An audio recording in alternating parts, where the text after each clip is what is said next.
So project labor agreements, or PLAs, are agreements between multiple unions or collective bargaining groups. So for instance, the electrical workers or the plumbers or the pipe fitters. So these are various union groups, and they come together, and there's one agreement then to utilize those unions in that project. And so while that's great for those workers, it really creates a barrier to entry for individuals who are not a member of a union.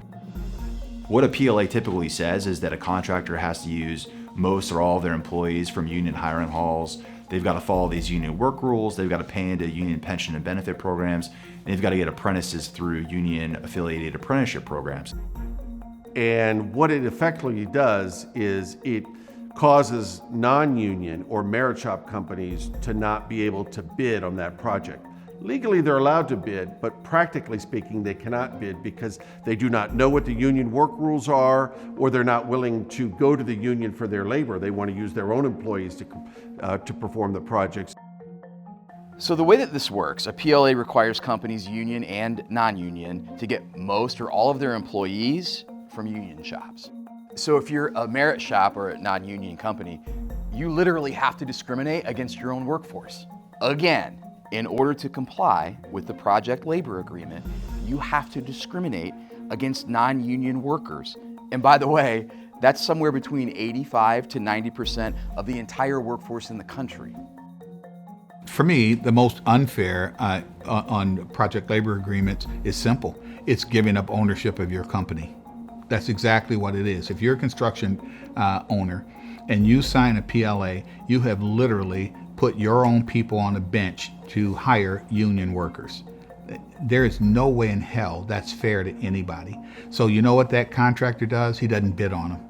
So when you talk about project labor agreement, I don't know anybody who would operate under there, lose control of the company they've built for the benefit of what? PLAs require contractors and all merit shops to follow union rules, which changes the way contractors assign workers to specific jobs. So for example, they can't multitask. They have to follow archaic union rules, which really just drives up cost across the board. The workers we spoke to said the system is unproductive, basically a waste of money. So I follow my journeyman. We go, and we were going to be doing some lighting controls in a bathroom. We get there and he sits down, and I'm like, "What are we doing today? Anything I need to grab?" And he's like, "No, man.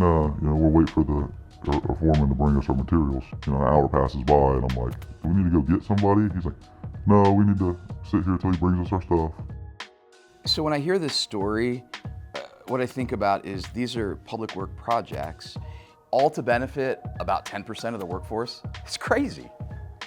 So I'm like, I'm not sitting here all day, dude. Like, I'm gonna go get him, and they treat me funny for that, You're going out of your way to do something for the contractor. Well, yeah, that's what they're paying us to do, But they're not paying me to sit here for an hour and do nothing. This type of thinking and operating on a job site is not only a waste of our money, it ties up skilled labor at a time when there's a shortage of skilled labor. It's exacerbating our skilled labor shortage because you can only use 10% of the construction workforce on these projects. It's bad economic policy that's inflationary and anti-competitive. If the labor that fits the PLA is not here, they'll go find the labor that fits the PLA. And if the contractor can't find the labor that fits the PLA, they go out of the region, out of the state to fill jobs a lot of the people in the area would like to have. It's important to note that non-union companies can bid on PLAs. The problem is the business owners have to pay what is really a job tax. He or she must operate as if the employees already belong to the union. They must pay union dues and contribute to benefit plans that they'll likely never use. And in most cases, it lowers the workers' take-home pay. So the employee's going to make 5% less. Part of the prevailing wage is what we call a fringe, which pays for health insurance and pension. But all the money, there's a designation of how much money goes to pension. Well, the contract will never work long enough to vest, so his money goes directly into the union bank. Usually there's a 6-month or 12-month waiting period on the health insurance, so the money paid for health and welfare again goes in the union bank. The employee sees no benefit. So if you had a prevailing wage rate that was a $30 base hourly rate and a $20 fringe, if the guy worked for his non-union guy, the guy would basically make $50 an hour on his check, he'd pay taxes on it, or part would go to his health insurance, or maybe his 401k, but he would get the benefit of all that money. Under the PLA, he's going to get about 55% of it, and 45% of it is going to go to the union. And so it's a huge windfall for these union programs, and we call this wage theft. I mean, they're literally stealing wages from non-union workers that's facilitated through the PLA. And we found there's been a number of research papers that suggest that it could be up to 40% of the cost of an employee's paycheck when you add everything up that gets confiscated through these schemes. So very concerning looking at organized wage theft that's enabled by government stakeholders when they require project labor agreements, especially when they're forced to pay into these pension programs, which are wildly underfunded, in contrast to some of the non-union programs that have portable 401ks or profit sharing and that kind of stuff. So I know I said this before, but I really want to stress it. Non-union companies can get these PLA projects, but it comes at a cost. It drives up the price. And guess who pays that? The taxpayer. And so the end result is that prevailing wage and project labor agreement type requirements significantly increase the cost to taxpayers for building new roads or building new schools or airport expansion, port expansion activities. Any government funded or operated construction or building projects get significantly more expensive when policy is designed to increase union competitiveness or to steer funds and projects toward union firms instead of allowing for a truly competitive bid process that best serves the public's interests.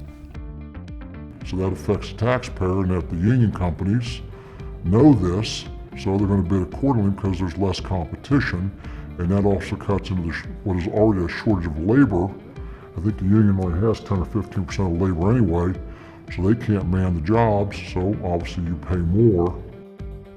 So at the state level and certainly at the federal level, you've seen a growing proliferation in union-friendly jurisdictions for policies like project labor agreements that require that government projects, construction projects, or road construction, or facilities maintenance or construction have to be done by companies that have engaged into some kind of agreement with labor unions or to deploy union labor on those projects.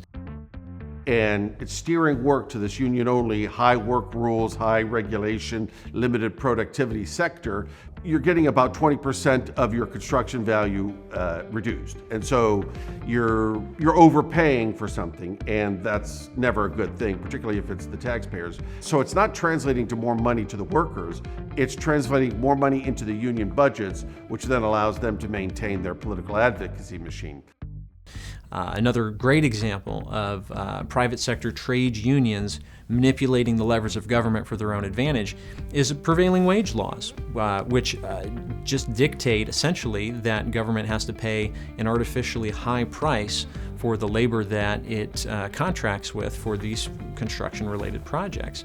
I think most people tend to think, right, the cliche is that government contracts go to the lowest qualified bidder. Whoever comes in with the best rate that meets the specifications that the government has put out in its request for a proposal wins the contract. And generally that's the case, but when you have a prevailing wage law in effect, the wage rate is automatically set at a rate that is higher than what the lowest bidder would come up with in a truly competitive environment.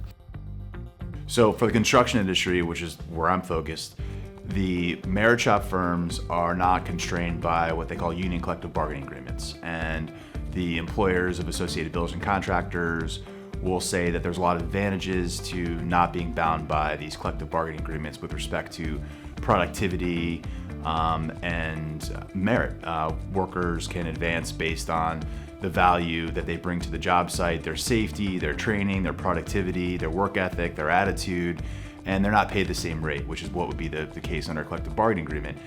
Workers who can do tasks across multiple different trades are allowed to do that. It's called multi-skilling, so they could be doing some electrical work, they could be doing some plumbing work, they can be doing some drywall. In the union model, they would not be allowed to do any type of work that falls outside the jurisdiction of their particular union. And so what we have now is a way of doing business that is decades and decades old, actually almost 100 years old. So we really need to modernize the way in which we're looking at including both unionized workers and non-unionized workers in an equitable fashion towards economic opportunity. And by equitable, I don't mean to take jobs from one group and give to another, but to give access to every willing, able, and capable, qualified individual to those jobs that are life-changing in their wages and benefits. It can have a generational impact.